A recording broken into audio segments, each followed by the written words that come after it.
আমি রুদ্র। আজকে আমার লেখা একটা গল্প পাঠ করে শোনাব। জল ও জঙ্গল। গাঘর সন্ধে, ঠিক অন্ধকার নয়, আবার আলোটাও ঠিক স্পষ্ট না।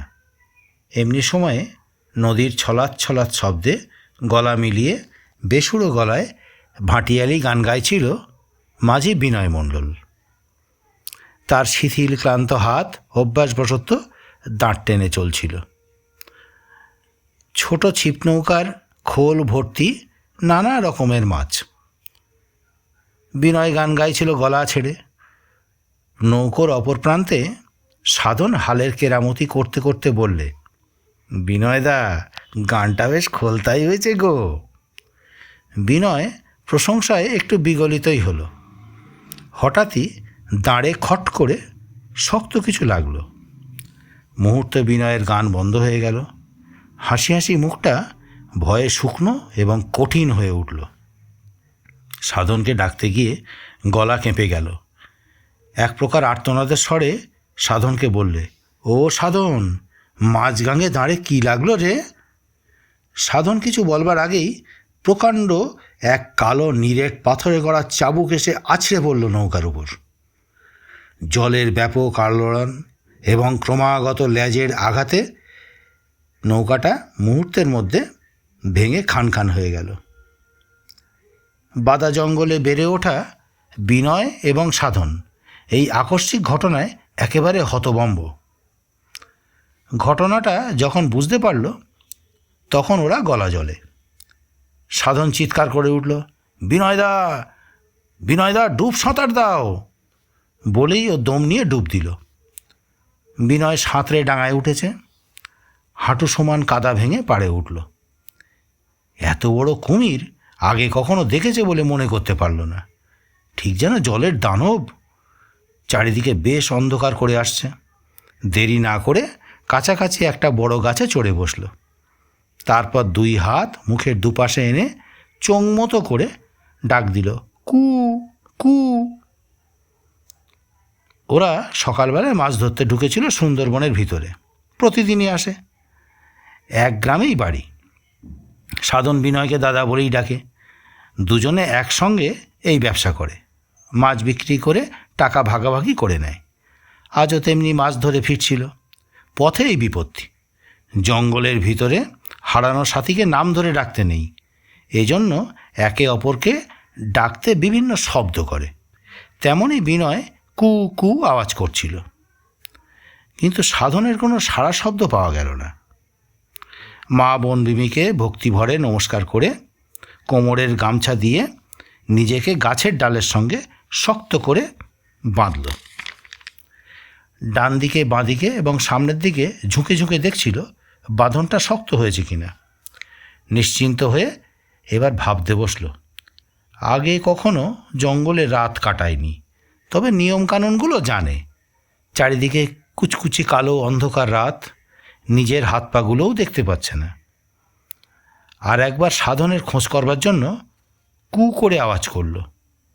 প্রায় সঙ্গে সঙ্গে আউম করে কান ফাটানো এক গর্জন। বিনয়ের হাত পা ঠান্ডা হয়ে গেল, এমনকি মুখের দুপাশ থেকে হাত নাবাতেও ভুলে গেল। সাধন পাকা সাঁতারু।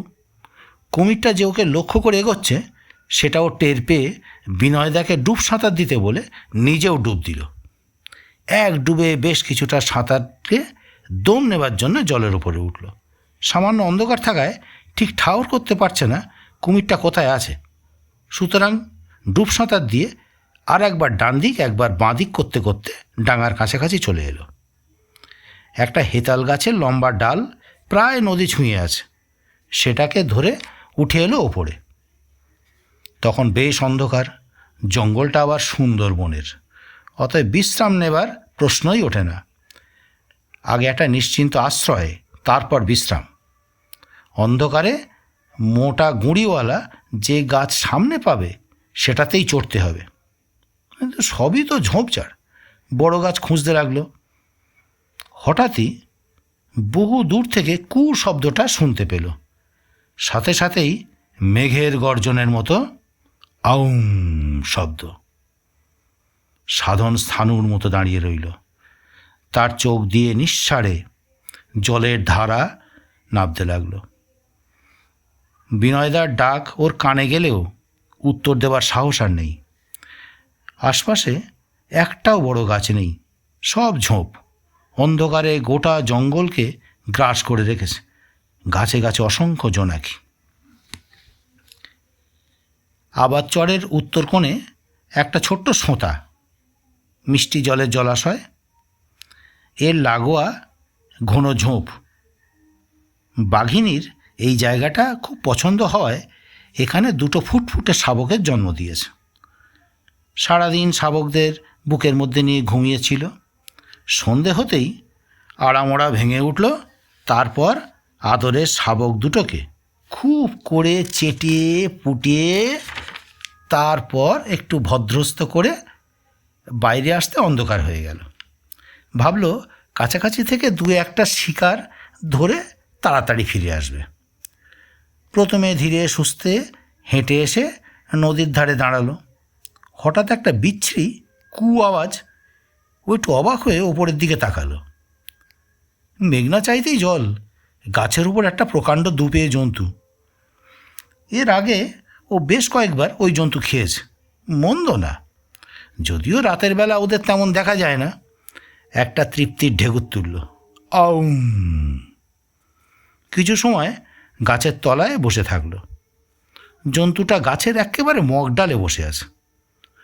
গাছে চড়ে যে ধরে নিয়ে আসবে তাও সম্ভব না। অগত্যা থাক, ফেরার সময় চেষ্টা করা যাবে, এই ভেবে নদীর ধার বরাবর হাঁটতে শুরু করলো।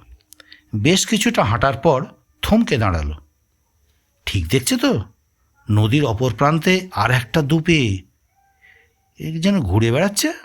অনেকক্ষণ ধরে ভালো করে দেখে স্বভাব শিকারী আস্তে আস্তে নদীর জলে নেমে গেল। শুধু মাথাটা জলের উপর জেগে রইল। জলে কোনো শব্দ না করে আস্তে আস্তে সাঁতরে আসতে লাগলো। দুটো শার্দুল চোখের তীক্ষ্ণ দৃষ্টি নিবদ্ধ হয়ে থাকলো একটা অসহায় দুপিয়ে জন্তুর দিকে। একটা বড় শিকার ফসকে যাওয়ায় কুমিরটার মেজাজ ভালো ছিল না। ওদের স্বভাব জলের উপর থেকে শিকারকে দেখে ডুব দিয়ে সঠিক নিশানায় পৌঁছে যাওয়া। কিন্তু যতবারই ও শিকার লক্ষ্য করে ডুব দিয়েছে ততবারই বিফল হয়েছে। শেষে আর শিকারটাকে খুঁজেই পায়নি। এখন এই ল্যাজ থেকে পেট পর্যন্ত জলে ডুবিয়ে মাথাটা নদীর চড়ার ওপর রেখে বিশ্রাম করছে। ডাঙায় গাছে গাছে অসংখ্য জোনাকি পোকার মিটমিট আলো দেখতে দেখতে সবে একটু তন্দ্রা এসেছে। এমনি সময়ে জলের ঢেউটা কেমন যেন সন্দেহজনক মনে হলো তার। ভারী কোনো জন্তু জলে সাঁতার কাটছে। সরাত করে জলে নেমে গেল। তারপর নাক আর চোখটা জলের ওপর রেখে জলের ঢেউ লক্ষ্য করে এগিয়ে চলল। এবার সে শিকারটাকে ভালো করে দেখে তারপরে দম ভরে নিঃশ্বাস নিয়ে দিল এক ডুব। শিকারের পিছনের বাঁ দিকের মাংসল দামনাটায় একটা মরণ কামড় বসালো। ব্যাস, যাবে কোথায়? বাঘিনীটার সমস্ত শরীর যন্ত্রণায় কুঁকড়ে গেল। বিকট চিৎকার করে উঠল। সামনের থাবা থেকে ছুরির ফলার মতো নখরগুলো বিফল আক্রোশে জল ফালা করে কাটতে লাগলো। এক একটা মোচড়ে সে জলের গভীর থেকে গভীরে নেমে যেতে থাকলো। পায়ের নিচে মাটি নেই, শুধুই জল। ক্রমাগত মোচড়ের ফলে একসময় তার শরীর অবশ হয়ে গেল। চোখের সামনে ভেসে উঠল তার দুটো ছানা। আর কিছু মনে করতে পারল না। যে একদিন এই জঙ্গলকে শাসন করত, সেই জঙ্গলের এক নদীর কুমিরের কাছে আত্মসমর্পণ করল। মা বনবিবির কাছে মানত করে রেখেছিল তারাপদ, ছেলে হলে বনবিবিকে একটা ছাগল দেবে। আজ সেই মানত পূরণের দিন। ছেলের গায়ের রং বেশ ফর্সা, হাসলে যেন মুক্ত ঝরে পড়ে। বেশ একটা নধর ছাগল কিনে এনেছে মা বনবিবির জন্য। ভোর রাতে উঠে ছাগলটাকে ভালো করে স্নান করিয়ে ফুলের মালা, চন্দন, সিঁদুরে সাজিয়ে মা বনবিবির নাম করে নৌকা নিয়ে বেরিয়ে পড়ল। ভোরে স্নিগ্ধ আলো ফোটায় সঙ্গে সঙ্গে তারাপদ জঙ্গলের সীমানায় এসে ঢুকল। ছাগলটা নৌকার উপর দাঁড় করিয়ে চোখটা ভালো করে চারিদিকে বুলিয়ে নিল। খানিকটা কেওড়া পাতা তুলে নিয়ে ছাগলটার মুখের সামনে দিল। কচর মচর শব্দ করে ছাগলটা কেওড়া পাতা খাচ্ছে। হঠাৎই নৌকাটা কেমন যেন অস্বাভাবিক দোল খেয়ে উঠল। তারাপদ একটু অবাক হয়ে অবিশ্বাসের চোখে জলের দিকে তাকালো। ছাগলটা কচি পাতা ফেলে চোখ বড় বড় করে ভ্যা ভ্যা ভ্যা করে চিৎকার জুড়ে দিল। একটা অদৃশ্য ভয়ে সকালের উজ্জ্বল আলো ম্লান হয়ে গেল তারাপদর কাছে। আপ্রাণ চেষ্টা করে নৌকাটাকে তীরে নিয়ে এলো। ঘন ঝোপের গা বেয়ে নদীর সংলগ্ন একটা ছোট খাল। নৌকাটা সোজা ওই খালে ঢুকিয়ে দিল। একবার পিছন ফিরে দেখেও ছাগলটাকে কোলে তুলে ডেঙায় উঠে এলো। একটা পরিষ্কার জায়গা দেখে ছাগলটাকে কোল থেকে নামিয়ে দিল। মা, আমি আমার মানত রক্ষা করলাম বলে মাটিতে গড় হয়ে নমস্কার করে যখন উঠে দাঁড়ালো, তখন দেখে পাশের ঘন ঝোপের ভিতর থেকে ফ্যাঁস করে শব্দ হলো। তাকিয়ে দেখে দুটো বাঘের ছানা খেলা করছে। নিজের চোখকে বিশ্বাস করতে পারল না। গাঁটটা গোঁটটা বেড়ালের মতো নরম, তুলতুলে, অপূর্ব, দেখবার মতো। এরা যে বড় হয়ে নরখাতক হবে তা ভাবতে কেমন মনটা খারাপ হয়ে যায়। দুটো বাঘের বাচ্চা, তাও সুন্দরবনের মধ্যে। তারাপদ অবাক হয়ে গেছে। ও বেঁচে আছে কি করে? এখনও যে ওকে বাঘিনী বাঁচিয়ে রেখেছে, এইটাই মা বনবিবির অশেষ কৃপা। আর একবার গলা নামিয়ে বনবিবিকে প্রণাম করে ত্রস্ত পায়ে নৌকায় গিয়ে উঠল। সূর্য এখন বেশ অনেকটাই ওপরে উঠে এসেছে। নদীতে আবার জোয়ার লেগেছে। খালে জল টয়টম্বুর। খাল বেয়ে নৌকা চালাতে লাগলো। এ সময়ে ডাঙার দিকে সতর্ক নজর রেখে চলাই ভালো। যদিও দিন, তবু বিশ্বাস নেই। নদীর ধারে গাছে গাছে অসংখ্য পাখি। একটা বনশুয়োর গায়ে কাদা মেখে শুয়ে আছে, যেন জলহস্তির বাচ্চা।